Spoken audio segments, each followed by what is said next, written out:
President Donald Trump on Monday, August 11, morning continued his rhetoric on crime in Washington, saying in Truth Social posts that the U.S. Capitol would be liberated ahead of a Monday press conference to outline a sweeping crackdown.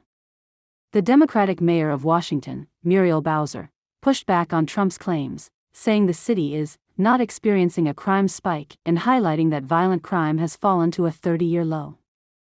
Trump called Bowser a good person who has tried, but said she's been given many chances while crime numbers continue to worsen.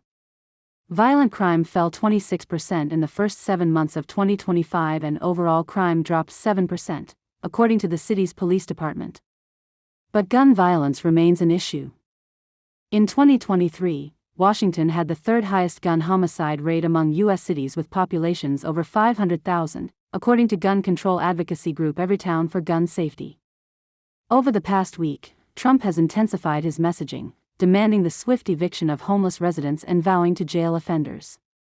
He has raised the prospect of stripping the city of its local autonomy and signaled a possible full federal takeover. A report issued by Washington's city government in May said a homelessness count in January showed a 9% decrease from a year earlier. Trump has cited a recent assault on a federal staffer and viral videos of youth crime to argue the nation's capital is in crisis. The Trump administration is also preparing to deploy hundreds of National Guard troops to Washington, a U.S. official told Reuters, a controversial tactic that Trump used recently in Los Angeles to respond to immigration protests over the objections of local officials. Trump has not made a final decision, the official said, adding that the number of troops and the role they would play are still being determined. The president's order last week to deploy more federal law enforcement also marks a major escalation.